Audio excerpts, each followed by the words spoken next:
तो गुरु आप सभी का स्वागत है फिर से हमारे यूट्यूब चैनल में। आज हम लोग लेके आ गए हैं आप लोगों के लिए साइंस का मोस्ट वीवीआई क्वेश्चन। तो बिल्कुल भी वक्त ज़ाया नहीं करते हुए चलिए शुरू करते हैं पहले सवाल से। तो आपका पहला सवाल क्या कह रहा है कि किसी अंतरिक्ष यात्री को आकाश कैसा प्रतीत होता है। जो आदमी अगर अंतरिक्ष में रहता है तो उसको आकाश किस रंग का दिखता है। तो पहला ऑप्शन है आपका काला, दूसरा ऑप्शन है नीला, तीसरा ऑप्शन है लाल और चौथा ऑप्शन है इनमें से कोई नहीं। तो आप लोग आंसर बताते चलिएगा। आप लोग को जब तक हम 2-4 सेकंड का वक्त देते हैं, आज से हम लोग ऐसा ही करेंगे कि आपको 2-4 सेकंड का वक्त मिलेगा, इस बीच में आपको जवाब देना है। तो देखिए बहुत सारे बच्चों का जवाब आ रहा है कि अंतरिक्ष यात्री को आकाश कैसा दिखता है, वो काला दिखता है। बिल्कुल सही जवाब है। तो ऑप्शन क्या हो जाएगा, ऑप्शन नंबर ए हो जाएगा। हम लोग ज़्यादा डिस्क्राइब नहीं करेंगे क्योंकि वक्त बहुत कम है। फिर चलते हैं अगले सवाल में। अगला सवाल जो है क्वेश्चन नंबर 2। क्वेश्चन नंबर 2 है आपका क्या है कि विद्युत का अच्छा चालक है। विद्युत का अच्छा चालक है। तो यहाँ पे आप ऑप्शन में देखिएगा, ऑप्शन नंबर ए क्या है आपका कार्बन है, ऑप्शन नंबर बी क्या है चांदी है, सी लकड़ी है और डी प्लास्टिक है। तो आप लोग फटाफट इसका जवाब दीजिए, फटाफट जवाब दीजिए। आप लोग इसका क्या हो जाएगा, तो इसका बिल्कुल सही जवाब हो जाएगा ऑप्शन नंबर बी हो जाएगा। ऑप्शन नंबर बी चांदी हो जाएगा। चांदी जो है ये सबसे अच्छा चालक होता है। चांदी सबसे अच्छा चालक होता है विद्युत का। तो चलिए यहाँ पे आपको ऑप्शन नंबर बी आंसर हो जाएगा। फिर चलते हैं अगले सवाल में, सवाल नंबर 3 में चलते हैं। सवाल नंबर 3 क्या है कि अम्लराज क्या है। अम्लराज क्या है, जिसको एक्वारेजिया भी बोलते हैं, इसको एक्वारेजिया भी बोलते हैं। क्लास 10 का ये सवाल है। तो ये आपका क्या ऑप्शन नंबर ए में आप देखिए, ऑप्शन नंबर ए में कि तनु HNO3 मतलब नाइट्रिक अम्ल और हाइड्रोक्लोरिक अम्ल। उसके बाद ऑप्शन नंबर बी क्या है सांद्र सल्फ्यूरिक अम्ल और आपका H2O है। और ऑप्शन नंबर सी में क्या आपका, ऑप्शन नंबर सी आपका है सांद्र नाइट्रिक अम्ल और हाइड्रोक्लोरिक अम्ल। और आपका ऑप्शन नंबर डी क्या है तनु सल्फ्यूरिक अम्ल और आपका जल है। तो फटाफट आप लोग बताते चलिएगा। लेकिन इसके बारे में थोड़ा सा आपको बता दे रहे हैं कि जो आपका अम्लराज है, ये अम्लराज किस रेशियो में होता है आपका, वो ये आपका किस रेशियो में हो जाता है, रुकिएगा ज़रा सा गाइस। तो ये आपका अम्लराज जो है ये आपका तनु नहीं बल्कि क्या होता है सांद्र होता है। सांद्र का मानी होता है गाढ़ा। सांद्र नाइट्रिक अम्ल, नाइट्रिक अम्ल जिसको HNO3 बोलते हैं, HNO3 और HCl हाइड्रोक्लोरिक अम्ल। तो किस रेशियो में होता है ये 1:3 के रेशियो में होता है। इस बात को आप ध्यान रखिएगा। और इसका काम किस में होता है, तो ये आपका ना सोने को पिघलाने का काम करता है। सोने को पिघलाने के लिए आपका अम्लराज का इस्तेमाल किया जाता है। चलते हैं अगले सवाल में। तो इसका आंसर क्या हो जाएगा, ऑप्शन नंबर इसका सी हो जाएगा। ऑप्शन नंबर सी सांद्र नाइट्रिक अम्ल और हाइड्रोक्लोरिक अम्ल का ये मिश्रण होता है। किस रेशियो में 1:3 के रेशियो में होता है। चलिए अगला सवाल क्वेश्चन नंबर 4। क्वेश्चन नंबर 4 देखिए नीचे आ गया इसका जवाब ऑप्शन इसका। चलिए कोई बात नहीं। क्या है क्वेश्चन नंबर 4 कि प्रथम पृथ्वी सम्मेलन का आयोजन कब किया गया था। प्रथम पृथ्वी सम्मेलन का आयोजन कब किया गया था। आप लोग इसका जवाब दीजिए, फटाफट जवाब दीजिए इसका। तो प्रथम पृथ्वी सम्मेलन का आयोजन कब किया गया था। तो देखिए बहुत सारे बच्चों का सही जवाब आ रहा है, ऑप्शन नंबर बी आ रहा है। ऑप्शन नंबर बी प्रथम पृथ्वी सम्मेलन कब हुआ था, ऑप्शन नंबर बी यानी 1992 में। तो 1992 में कहाँ हुआ था, 1992 में कहाँ हुआ था, तो ये ब्राज़ील में हुआ था। कहाँ पे, ब्राज़ील। आपका ये भी सवाल पूछ सकता है ब्राज़ील के कहाँ पे, Rio de Janeiro, Rio de Janeiro में, जेनेरो कहाँ पे 1992 में ब्राज़ील के रियो डी जेनेरो में हुआ था प्रथम पृथ्वी सम्मेलन। और दूसरा जो हुआ था 1997 में हुआ था, ये न्यूयॉर्क में हुआ था। और तीसरा जो हुआ था वो 2002 में साउथ अफ्रीका के जोहान्सबर्ग में हुआ था। तो यहाँ पे आपका जवाब क्या हो जाएगा, ऑप्शन नंबर बी हो जाएगा कि प्रथम पृथ्वी सम्मेलन 1992 में हुआ था। आप लोग कॉपी कलम लेके बैठिएगा और आप लोग भी मिलाते चलिएगा और जो इंपॉर्टेंट चीज़ें उसको आप लोग नोट करते हुए चलिएगा।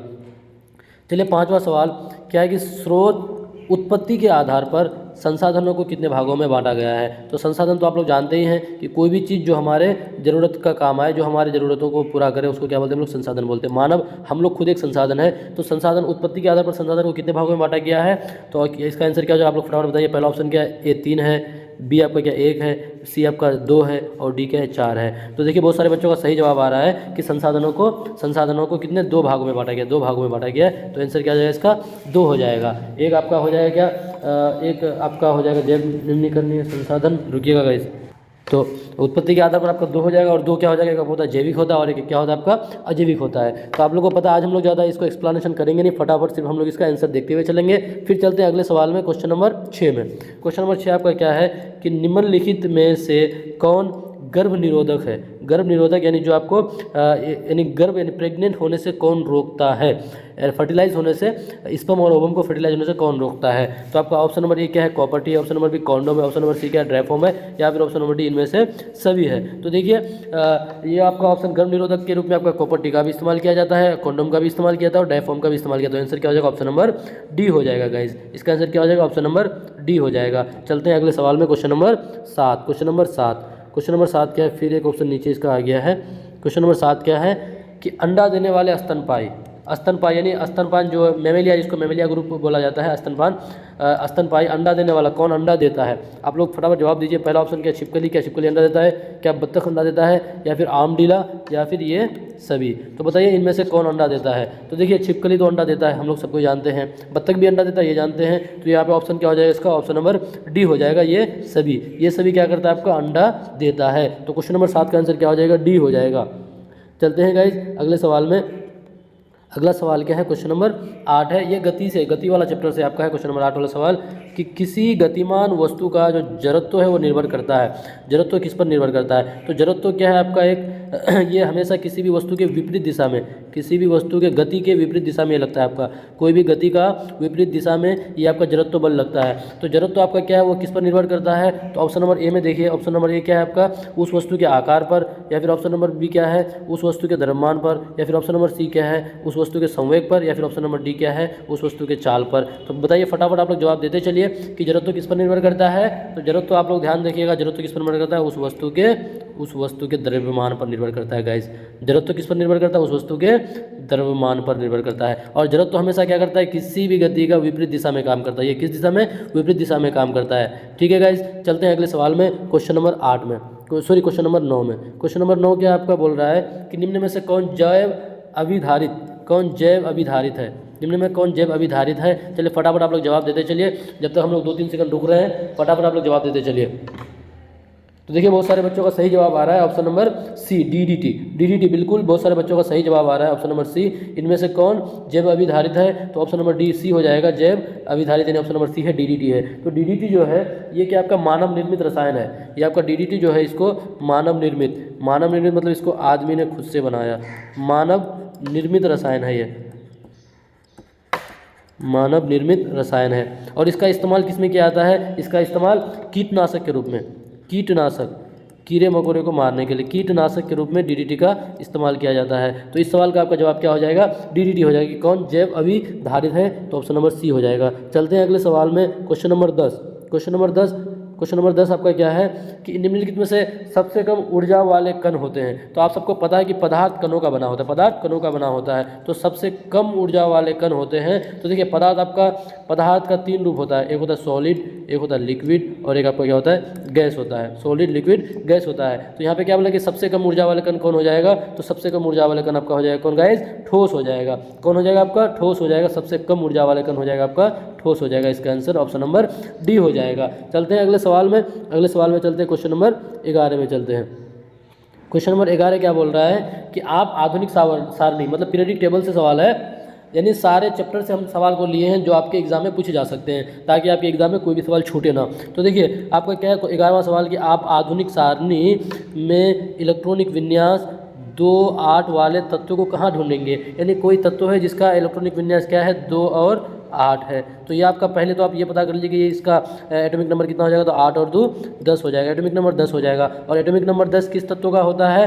तो आप एक बार फटाफट खुद बोले, hydrogen, helium, lithium, beryllium, boron, carbon, nitrogen, oxygen, fluorine, neon. तो कितना हो जाएगा? ये आपका नियोन का हो जाएगा। और आप जानते हैं कि नियोन किस तरह का गैस है? ये इनर्ट गैस है, ये आपका निष्क्रिय गैस है। और निष्क्रिय गैस को किस में रखा गया है? कौन से ग्रुप में रखा गया है? ग्रुप 18 में रखा गया है। आपका जो पीरियडिक टेबल है उसमें 18 ग्रुप है और 7 आवर्त है। तो ये 18वां जो ग्रुप है, 18वां ग्रुप, इस ग्रुप में जितने सारे भी इनर्ट गैस है, जितने सारे भी निष्क्रिय गैस है, जो आपका क्रिया नहीं करता है, जिसका ऑक्टेट पूरा है, जिसका पूरा सब कक्ष कंप्लीट है, तो उसको निष्क्रिय गैस बोलते हैं। और वो 18वां ग्रुप में रखा गया है। और 18वां ग्रुप को एक और नाम से जाना जाता है, इसको शून्य ग्रुप भी बोला जाता है, शून्य वर्ग भी बोला जाता है। इसलिए बोला जाता है क्योंकि इस ग्रुप के जितने सारे भी एलिमेंट हैं, सबका जो वैलेंसी है, सबका वैलेंसी जो है, वैलेंसी कितना होता है? 0 होता है। इसलिए इसको क्या बोलते हैं? शून्य भी बोलते हैं, शून्य ग्रुप भी बोलते हैं। तो यहाँ पे आपका आंसर कौन सा हो जाएगा? 2-8 वाले, आप 2-8 वाले इलेक्ट्रॉनिक विन्यास वाले तत्व को कहाँ ढूंढिएगा? तो किस में ढूंढिएगा आप? ग्रुप नंबर यानी 18 में। ऑप्शन बी हो जाएगा इसका आंसर, ऑप्शन बी हो जाएगा गाइज। चलते हैं अगले सवाल में, क्वेश्चन नंबर 12 में चलते हैं। देखिए क्वेश्चन नंबर 12 आपका फिजिक्स से सवाल है कि चालक का प्रतिरोध निर्भर नहीं करता है। देखिए यहाँ पे आपको क्या पूछा? नहीं करता है। लेकिन बहुत जगह क्या करता है कि चालक का प्रतिरोध किस पर निर्भर करता है, या फिर अब यहाँ पूछा है कि नहीं करता है। तो सबसे पहले हम लोग जान लेते हैं कि चालक का प्रतिरोध किस किस पर निर्भर करता है। तो चालक का प्रतिरोध आपका टेम्परेचर पर निर्भर करता है, वो एरिया पर निर्भर करता है, वो आपका लेंथ पर निर्भर करता है, लंबाई पर। टेम्परेचर पर निर्भर करता है, एरिया पर भी निर्भर करता है और लेंथ पर भी निर्भर करता है। तो ये तीनों चीज़ों पर वो चालक का प्रतिरोध निर्भर करता है। उसके अलावा आप ऑप्शन देख लीजिए, जो ऑप्शन नहीं होगा वो आंसर हो जाएगा। तो देखिए पहला ऑप्शन क्या है कि किसी कंडक्टर का क्रॉस सेक्शन क्षेत्र, देखिए क्षेत्र मतलब एरिया, इस पर तो निर्भर करता है। तो ये तो आपका होगा नहीं गाइज, क्योंकि नहीं पूछा तो आपको नहीं वाले को ढूंढना है। किसी चालक का तापमान, तो देखिए प्रतिरोध तापमान पर भी निर्भर करता है। उसके बाद आर्द्रता संवाहक पर, तो देखिए इसको जब तक आप रखिए पहले, ऑप्शन नंबर आप डी को भी देखते हैं पहले। तो ऑप्शन नंबर डी क्या बोला कि एक कंडक्टर की लंबाई पर, तो ये तो लंबाई पर भी निर्भर करता है। लेकिन क्या बोला था कि नहीं करता है, तो ऑप्शन नंबर क्या हो जाएगा, सी हो जाएगा। यही आंसर हो जाएगा गाइज, ऑप्शन नंबर सी हो जाएगा, नहीं बोला था। चलते हैं अगले सवाल में। अगले सवाल में चलते हैं। अगला सवाल क्या, क्वेश्चन नंबर 13 कि पोलियो उत्पन्न करने वाला विषाणु है। इस बात को आप नोट कर लीजिएगा, ये वाला क्वेश्चन नोट कर लीजिएगा, मोस्ट है आपका विषय रोग चैप्टर से है। और हम लोग रोग चैप्टर से बहुत सारे ट्रिक भी आप लोग के लिए लेके आएंगे ताकि आपको चुटकी में याद हो जाए। तो देखिए पोलियो उत्पन्न करने वाला विषाणु कौन है, तो इसका आंसर क्या हो जाएगा, फटाफट बताइए। ये हो जाएगा एकल स्ट्रैंड वाला RNA वायरस। RNA का फुल फॉर्म जानते हैं, राइबो न्यूक्लिक एसिड होता है। RNA क्या होता है, राइबो न्यूक्लिक एसिड। तो इस क्वेश्चन का आंसर क्या हो जाएगा, आपका एकल स्ट्रैंड वाला RNA हो जाएगा। चलते हैं अगले सवाल में, 13 के बाद 14वां सवाल। 14वां सवाल में चलते हैं कि परमाणु के बाह्यतम कक्ष में उपस्थित इलेक्ट्रॉन की संख्या होती है। ये हम मान ये न्यूक्लियस है, ये कोई परमाणु का स्ट्रक्चर मान लेते हैं, ये कक्षब है, ये कक्षब है। तो क्या बोला कि परमाणु के, इसको अगर हम लोग न्यूक्लियस मान लेते हैं, इसको न्यूक्लियस, और न्यूक्लियस में आपको पता है कि कौन रहता है, प्रोटॉन और न्यूट्रॉन आपका न्यूक्लियस में रहता है। बाकी चारों तरफ इस में कक्षब में इलेक्ट्रॉन रहता है। बाकी कक्षब में क्या रहता है, इलेक्ट्रॉन रहता है गाइज, कक्षब में इलेक्ट्रॉन रहता है। तो देखिए क्या बोलेंगे, परमाणु के बाह्यतम कक्ष में उपस्थित इलेक्ट्रॉन की संख्या, तो उसको क्या बोलेंगे, बाह्यतम कक्ष में उपस्थित इलेक्ट्रॉन की संख्या को क्या बोला जाता है, संयोजी इलेक्ट्रॉन कहा जाता है। क्या बोला जाता है, संयोजी इलेक्ट्रॉन कहा जाता है। तो देखिए संयोजकता किसको बोलते हैं, कि जितना इलेक्ट्रॉन को वो शेयर करता है, जितना इलेक्ट्रॉन को वो क्या करता है, शेयर करता है। जितना इलेक्ट्रॉन को कोई भी एलिमेंट शेयर करता है या फिर गेन करता है, मतलब शेयर मतलब साझा करता है, या तो लेगा या फिर देगा, उसको क्या बोलेंगे हम लोग, संयोजकता बोलते हैं, क्योंकि अपना ऑक्टेट पूरा करने के लिए। और कोर इलेक्ट्रॉन किसको बोलेंगे, कोर इलेक्ट्रॉन जो ये नाभिक जो है, ये जो नाभिक है, नाभिक के करीब जो कक्ष है, उस कक्ष में जो इलेक्ट्रॉन मौजूद रहता है उसको कोर इलेक्ट्रॉन बोलते हैं। तो इस सवाल का जवाब क्या हो जाएगा, ऑप्शन नंबर बी हो जाएगा। चलते हैं अगले सवाल में। अगला सवाल आपका क्या है, सवाल है कि निम्नलिखित में से कौन सा ग्राफ किसी वस्तु की विरामावस्था को प्रदर्शित करता है, किसी वस्तु की विरामावस्था को प्रदर्शित करता है। तो ग्राफ देख करके आपको बताना है कि कौन सा जो है, कौन सा ग्राफ किस में है, विराम अवस्था में। इसका मतलब उसमें गति नहीं होगा, यानी समय के साथ साथ उसमें कोई बदलाव नहीं आएगा उसके पोजीशन में। तो देखिए पहला ऑप्शन में देखिएगा, इसको अगर हम लोग समय मान लेते हैं, इसको टाइम मान लेते हैं, इसको हम लोग क्या मान लेते हैं, इसको डिस्टेंस मान लेते हैं, मतलब दूरी मान लेते हैं। तो देखिए ये तो आपका समय बढ़ रहा है, लेकिन साथ साथ में देखिए इसका डिस्टेंस भी बदल रहा है, मतलब पोजीशन भी इसका बदल रहा है। तो इसमें तो ये तो विराम अवस्था में होगा नहीं। फिर ये आपका टाइम अगर है, ये अगर आपका डिस्टेंस है, दूरी है, तो देखिए यहाँ से ये शुरू किया, समय भी बदल रहा है, लेकिन इसका डिस्टेंस भी, पोजीशन भी बदल रहा है। तो ये भी तो आपका होगा नहीं, ये भी नहीं होगा, लेकिन विरामा बोल रहा है। ऑप्शन नंबर सी में देखिए, ऑप्शन नंबर सी देखिए, ये आपका क्या टाइम है, ये आपका डिस्टेंस है। तो देखिए इसमें अगर आप देखिएगा तो यहाँ से चलना शुरू किया था, समय तो बदल रहा है, लेकिन उसका जो पोजीशन है वो पोजीशन बिल्कुल नहीं बदल रहा है, उसका पोजीशन वहीं का वहीं है, पोजीशन उसका वहीं का वही है, कोई बदलाव नहीं आ रहा है। तो क्या है कि विरामावस्था पूछा था, तो यही आंसर हो जाएगा गाइज, ऑप्शन नंबर सी हो जाएगा। ये क्या हो जाएगा, विरामावस्था को प्रदर्शित करता है। ऑप्शन नंबर डी देखने का जरूरत नहीं है। चलते हैं अगले सवाल में, क्वेश्चन नंबर 16 में। क्वेश्चन नंबर 16 क्या है कि प्रोटॉन की खोज किसने की, प्रोटॉन की खोज किसने की। तो प्रोटॉन की खोज तो आप लोग जानते ही हैं कि प्रोटॉन का खोज आपका कौन किया था, गोल्डस्टीन ने किया था। प्रोटॉन का खोज कौन किया था, गोल्डस्टीन ने किया था। लेकिन हम लोग जान लेते हैं कि इलेक्ट्रॉन और आपका न्यूट्रॉन का खोज किसने किया, इलेक्ट्रॉन और न्यूट्रॉन का खोज कौन किया। तो इलेक्ट्रॉन का तो आप लोग को पता है कि इलेक्ट्रॉन का जे थॉमसन, इलेक्ट्रॉन का जे थॉमसन, ये सबको पता है। और इलेक्ट्रॉन पर कितना चार्ज होता है, 1.6 × 10⁻⁻⁹ कूलम। ये किस में होता है, आपका माइनस में होता है, इतना चार्ज होता है इलेक्ट्रॉन पर, ठीक है। उसके बाद न्यूट्रॉन का खोज कौन किया था, आपका न्यूट्रॉन का खोज किया था जेम्स चैडविक, ये आपका न्यूट्रॉन का खोज किया था। और न्यूट्रॉन आपका कहाँ पाया जाता है, ये आपका नाभिक में पाया जाता है, और इस पर कोई भी चार्ज नहीं होता है, तो देखिए प्रोटॉन का खोज गोल्डस्टीन किया, इलेक्ट्रॉन का खोज जे थॉमसन किया, और न्यूट्रॉन का खोज जेम्स चैडविक ने किया था। बताइए इन तीनों में से कोई भी पूछेगा तो आपका सबका जवाब यहाँ पे हो गया, आप लोग भी नोट करते हुए चलिएगा। चलते हैं अगले सवाल में, क्वेश्चन नंबर 17। क्या बोलेंगे, शुद्ध जल का पीएच मान। शुद्ध जल का पीएच मान, देखिए हम लोग ये अम्ल, क्षार और लवण इस चैप्टर से सवाल लेके आए हैं। सारे चैप्टर को हम लोग कवर किए गाइस, 20 सवाल में हम लोग सारे चैप्टर को कवर किए हैं। तो क्या बोला है कि शुद्ध जल का पीएच मान आप लोग बताइए। इस बीच में हम लोग और कुछ आपको पीएच मान लिख दे रहे हैं जो आपके एग्जाम में यहाँ से पूछे जा सकते हैं। तो पहला हम लोग लेंगे क्या, शुद्ध जल। शुद्ध जल तो आपको यहाँ पे दिया हुआ है ही गाइस, शुद्ध जल आपको यहाँ पे दिया हुआ है ही, तो उसको हम लोग नहीं लिखेंगे, हम लोग क्या लिखेंगे मानव रक्त। मानव रक्त जो आपको पूछ सकता है, जो आपको पूछ सकता है, क्या पता शुद्ध जल की जगह में मानव रक्त भी पूछ सकता है। मानव रक्त का कितना हो जाता है 7.4 हो जाता है, मानव रक्त का 7.4 हो जाता है। आप लोग भी उतारते चलिएगा। उसके बाद अम्लीय वर्षा, अम्लीय वर्षा ये बहुत इंपॉर्टेंट है, अम्लीय वर्षा। ये कुछ पॉइंट आप लोग भी उतार लीजिएगा कि अम्लीय वर्षा का पीएच मान कितना हो जाता है, ये लगभग आपका 4 के बराबर होता है। लगभग किसके बराबर होता है, 4 के बराबर होता है। और दूध का जो होता है दूध का पीएच कितना हो जाता है, ये आपका 6.5 से 6.7 तक हो जाता है। इन सभी चीज़ों को आप नोट कर लीजिएगा, जो आपका इंपॉर्टेंट था। हालांकि और भी बहुत सारा होता है, लेकिन हम लोग वही चीज़ को लेके आए हैं जो आपके लिए इंपॉर्टेंट हो। शुद्ध जल का पीएच मान कितना हो जाएगा, आप सबको पता है कि शुद्ध जल का पीएच मान कितना हो जाता है गाइस, वो आपका 7 हो जाता है। कितना हो जाता है, और 7। और आपको पता है कि जिसका पीएच मान 7 होगा उसको हम लोग क्या बोलते हैं, उदासीन बोलते हैं। उसको क्या बोलते हैं, उदासीन बोलते हैं। चलिए अगला सवाल। अगला सवाल क्वेश्चन नंबर 18 है कि घरों में खाना पकाने के लिए उपयोग की जाने वाली एलपीजी जो है, लिक्विफाइड पेट्रोलियम गैस जिसको बोलते हैं, इसका पूरा नाम निम्न में से किसका मिश्रण होता है। एलपीजी में किसका मिश्रण होता है, तो एलपीजी में आपको पता है कि इसमें क्या होता है। आप लोग फटाफट आंसर बताइए, फिर हम आपको जब तक ऑप्शन बता रहे हैं। पहला ऑप्शन क्या है, मीथेन और प्रोपेन। दूसरा ऑप्शन क्या है आपका, प्रोपेन और ब्यूटेन। तीसरा ऑप्शन क्या है, हेक्सेन और प्रोपेन। और चौथा ऑप्शन क्या है आपका, मीथेन और ब्यूटेन। तो इसका आंसर क्या हो जाएगा, देखिए बहुत सारे बच्चों का सही आंसर आ रहा है कि प्रोपेन और ब्यूटेन। प्रोपेन और ब्यूटेन ऑप्शन नंबर बी हो जाएगा। तो एलपीजी में किसका मिश्रण होता है, प्रोपेन और ब्यूटेन का होता है। ठीक है, प्रोपेन मीथ ईथ प्रोपेन 3 कार्बन होता है, 3 कार्बन यानी सी। इसका अगर आप स्ट्रक्चरल फॉर्मूला बनाए तो इस तरह हो जाएगा सी। यहाँ हाइड्रोजन लगा दीजिए, यहाँ हाइड्रोजन, यहाँ हाइड्रोजन, यहाँ पे एक हाइड्रोजन, यहाँ पे एक हाइड्रोजन, यहाँ पे एक हाइड्रोजन, यहाँ पे एक।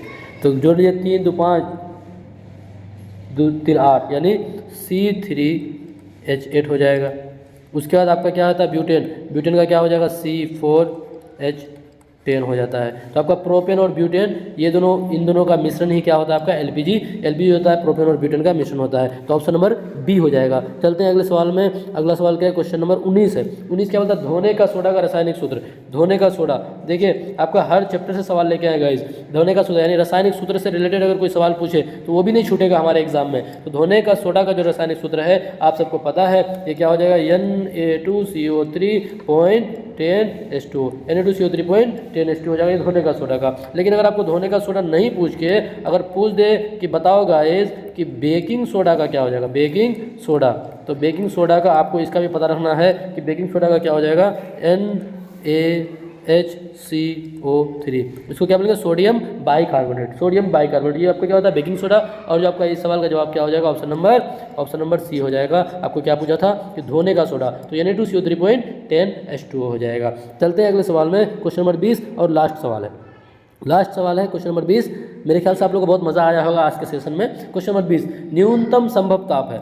न्यूनतम संभव यानी कम से कम कितना टेम्परेचर नीचे जा सकता है, न्यूनतम सबसे कम संभावना है। तो न्यूनतम संभव ताप आप लोग खुद बताइए, फटाफट आप लोग बताइए गाइस क्या हो जाएगा इसका आंसर। इसका आंसर हम नहीं बताएंगे, इसका आंसर आप लोग खुद कमेंट बॉक्स में बताइए। इसका आंसर आप लोग खुद कमेंट बॉक्स में बताइए गाइस। आप लोग को थोड़ा सा हिंट दे देंगे कि उसके इकाई अंक में 3 होगा, उसके जो इकाई अंक होगा ना, इकाई अंक में कितना हो जाएगा, 3 हो जाएगा। बाकी आप लोग खुद समझदार हैं, आप लोग इस सवाल का जवाब खुद कमेंट बॉक्स में दीजिए। कमेंट बॉक्स में बताइए कि न्यूनतम संभव ताप कितना होगा। सारे लोग कमेंट बॉक्स में बताइए। तो बताइए आप लोगों को आज का सेशन कैसा लगा। उम्मीद है आप लोगों को आज का सेशन बहुत अच्छा लगा होगा। तो इसी तरह से आप लोग मेहनत करते रहे, रेगुलर मेहनत करते रहे। अगर आपको वीडियो अच्छा लगे तभी आप लोग सब्सक्राइब करें गाइस, नहीं तो आप लोग को प्रेशर नहीं है। आप लोगों को वीडियो अच्छा लगे सब्सक्राइब करें, अपने दोस्तों को भी शेयर करें जो डीएलएड का तैयारी कर रहा है। तो फिर मिलते हैं अगले सेशन में, जब तक के लिए बाय बाय।